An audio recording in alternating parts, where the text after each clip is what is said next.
Bapak Ibu yang terkasih, salam kasih buat kita semua dimanapun Bapak Ibu berada. Ketika mengklik link YouTube ini, kiranya kasih karunia dan damai sejahtera Tuhan selalu ada menyertai kita semua. Kembali lagi, kita berada di program Bina Iman GKI Klasis Solo. Hari Jumat tanggal 19 Februari 2024.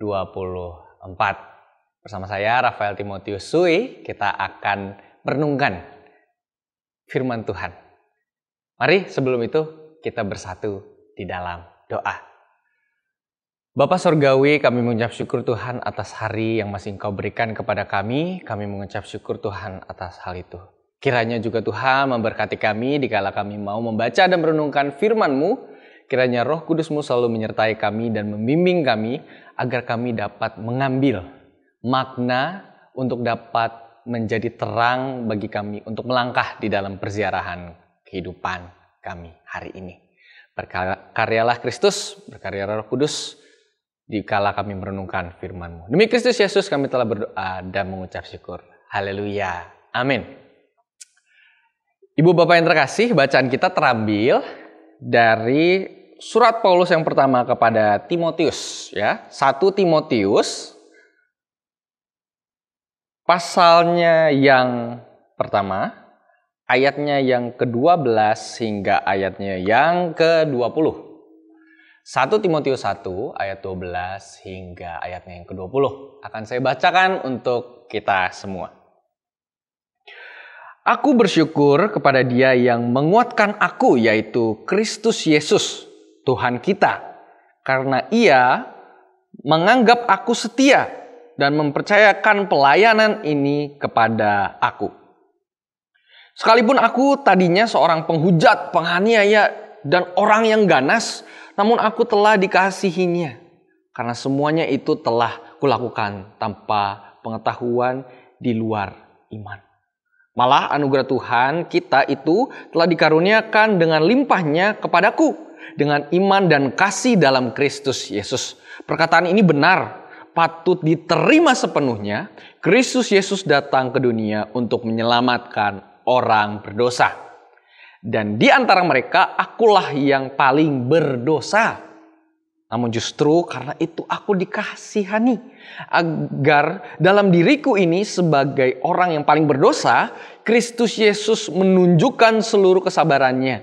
Dengan demikian aku menjadi contoh bagi mereka yang kemudian percaya kepadanya dan mendapat hidup yang kekal. Hormat dan kemuliaan sampai selama-lamanya bagi Raja segala zaman, Allah yang kekal, yang tidak tampak dan yang esa. Amin. Tugas ini kuberikan kepadamu, Timotius anakku, sesuai dengan apa yang telah dinubuatkan tentang dirimu, supaya dengan nubuatan itu engkau memperjuangkan perjuangan yang baik dengan iman dan hati nurani yang murni. Beberapa orang telah menolak hati nuraninya yang murni itu, dan karena itu kandaslah iman mereka. Di antaranya Himeneus dan Alexander yang telah kuserahkan kepada iblis supaya mereka jera menghujat. Demikianlah firman Tuhan, berbahagialah kita yang membaca, merenungkannya dan melakukannya di dalam kehidupan kita hari lepas hari.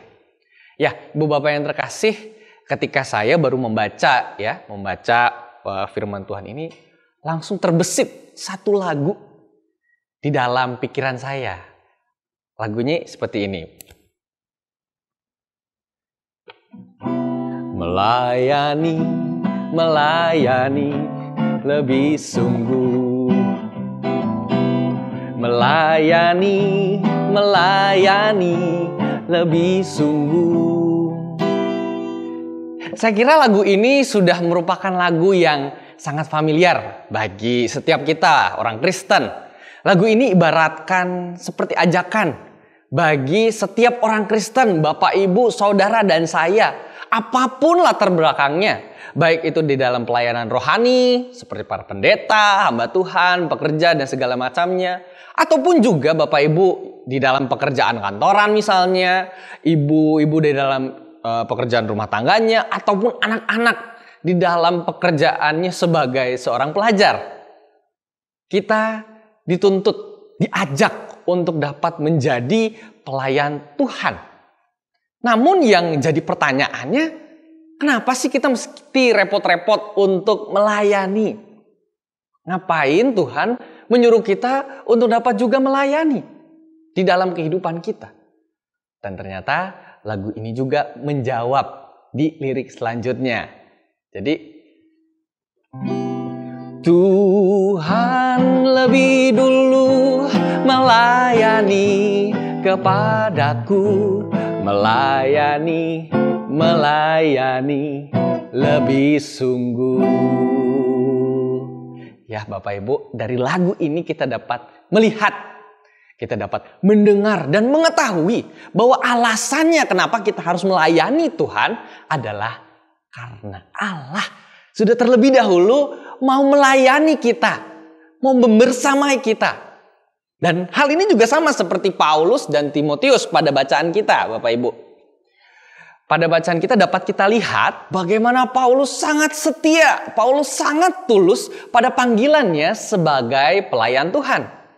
Dan sikap ini didorong oleh panggilan Tuhan yang memampukan seorang Paulus. Meskipun Paulus dulunya merupakan seorang yang menentang Kristus dengan meneror setiap orang yang percaya kepada Kristus. Tetapi Tuhan bukannya menyingkirkan Paulus. Bisa saja kan Tuhan menyingkirkan Paulus, tetapi malah Tuhan memenangkan hati dan jiwa Paulus. Untuk apa? Untuk dapat menjadi mitra Allah di dunia dengan memberitakan kabar sukacita Injil kepada setiap umat. Kesabaran inilah yang membuat Paulus selalu bersyukur, selalu berterima kasih atas karya Tuhan itu dan menjadi dasar bagi pelayanan kerasulannya. Kerinduannya dan gairah pelayanan Paulus dibagikan juga kepada anak rohaninya, yaitu Timotius. Dengan harapan apa? Agar Timotius berjuang dalam pelayanannya dengan iman dan hati nurani yang murni, sehingga ia mampu menghadapi para penyesat. Ya Bapak Ibu, sama halnya dengan kehidupan kita di masa kini. Meskipun sebenarnya kita tidak layak mengemban tugas untuk menjadi pelayan Tuhan, akan tetapi Tuhan sendirilah yang memantapkan, Tuhan sendiri yang melayakkan dan meneguhkan kita untuk dapat menjadi pelayan sekerja Tuhan, agar setiap dunia mendapatkan kasih, agar setiap dunia mendapatkan sukacita dan damai sejahtera Kristus.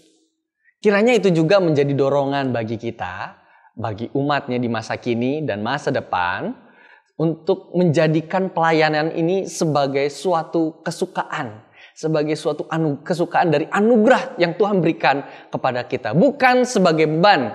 Karena kalau menjadikan kesukaan, maka kita akan bukannya diberatkan, tetapi akan diringankan untuk menjalankan tugas ini.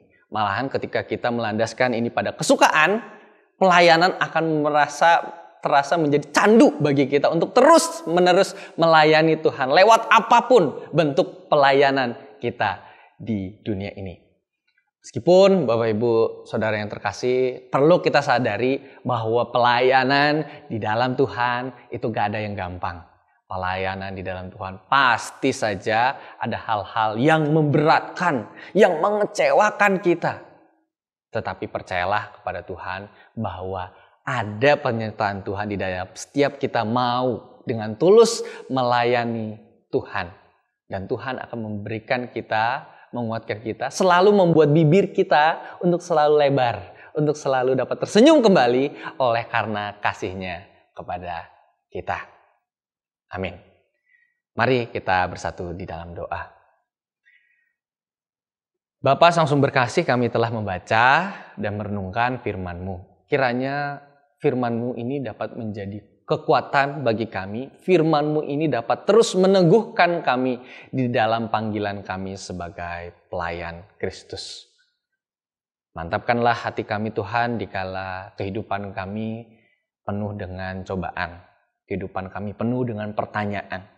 Kiranya kasih Tuhan sajalah yang selalu memberikan senyuman di bibir kami dan di hati kami, agar kami dapat terus menikmati kasih karunia Tuhan itu. Inilah Tuhan doa pengucapan syukur kami yang kami hanya sampaikan dan kami utarakan kepada Tuhan kami, Yesus Kristus. Haleluya. Amin. Salam kasih buat kita semua.